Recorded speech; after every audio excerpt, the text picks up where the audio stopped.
Queen Elizabeth I instructed the Royal Mint to strike a special coin, known as portcullis money, for the company's inaugural voyage to the East Indies.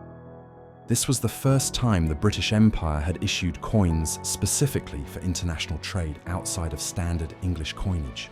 The coins were intended to demonstrate the power and importance of England as the ship sailed eastward. Robert Devereux, Earl of Essex, once a favourite of the Queen, is now considered a failure after his disastrous campaign in Ireland. His income from sweet wine's monopoly was cancelled last year for his failures. He enacts revenge and promises to save England from evil counsel.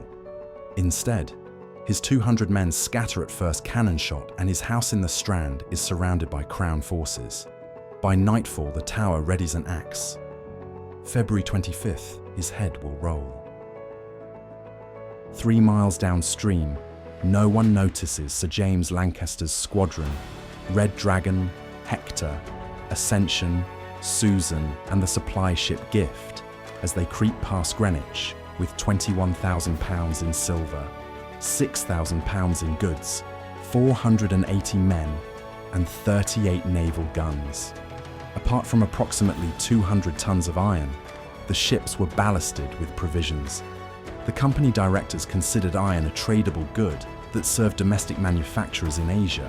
European iron was generally favoured for its greater hardness and malleability compared to iron produced in the subcontinent. Inside the counting house, Sir Thomas Smythe tells jittery shareholders, "Rebellion is noise. Dividends are music. If even one hull reaches Bantam, Pepper will return 40%.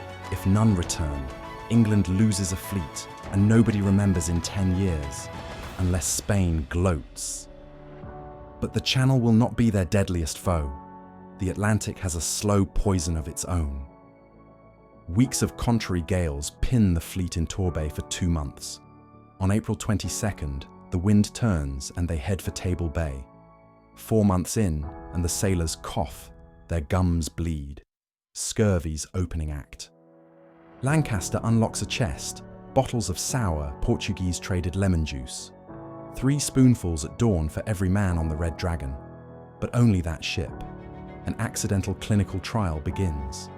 By September, the squadron limps into Table Bay with the loss of over 100 men, a fifth of his sailors. 2 ships without lemons have skeleton crews, but the Red Dragon is fighting fit. Lancaster records the miracle, but Admiralty doctors will ignore him for over a century. After gathering provisions, they sail onto St. Augustine's Bay for ship repairs, cattle, citrus fruits, and to wait for the all-important northeast monsoon winds running from November to March. While lemons resurrect English sailors, an emperor in silk buries the Deccan behind Mughal cannon. Emperor Akbar hoists his green standard over Usirgarh after a 2-year siege. The strategic use of artillery, as introduced by his grandfather Babur, continues to expand the Mughal Empire. The gate of the Deccan clicks open. Cotton bazaars of Khandesh and Berar will now pour taxes north to Agra. Yet victory tastes of iron. Courtiers whisper that Prince Salim hones his ambition like the blade of his tulwar. The emperor tightens revenue audits, oblivious to the English silver crawling his way by sea. For now, the Portuguese guard his western coast, and Europe remains a cold footnote.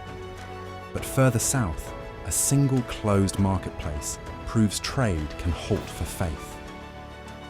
Jesuit annual letters, often referred to as Jesuit letters or Jesuit records in the sources, were detailed reports sent by Jesuit missionaries to their superiors in Europe. These documents were primarily driven by religious objectives, aiming to inform about their evangelical activities and the specific conditions and needs of their mission fields. In late February, the Jesuit annual letter notes an eerie stillness. Muslims and Hindus of Kailpattinam shut every shop, mourning Father Henrique Henriques, the missionary who printed the first Tamil press and died months earlier. Commerce pauses for 2 days, an eternity when monsoon clocks rule profit. Devanayaka Chetty tallies cotton bolts destined for Portuguese shipments. He ponders on a rumour: Hollander ships seen off Archer and the English fleet have found the Portuguese routes to Bantam. Chetty hedges, half his cargo to Iberians, half held back for whatever flag arrives next. Ahead lies 1602. A 1,000-ton Portuguese carrack blocks Lancaster's path. Akbar himself, who began his reign at the age of 13, continues to exhibit a phenomenal capacity for leadership, sleepless energy, and insight. His consolidation of the Mughal Empire and its lieutenants ensures stability. The Dutch arrive in Sri Lanka just as the Portuguese are expanding to the east of the island, having arrived nearly 100 years earlier. In the Netherlands, the Dutch East India Company, known as Verenigde Oostindische Compagnie, VOC, is formed. At inception, it was the largest and best provisioned company in the East.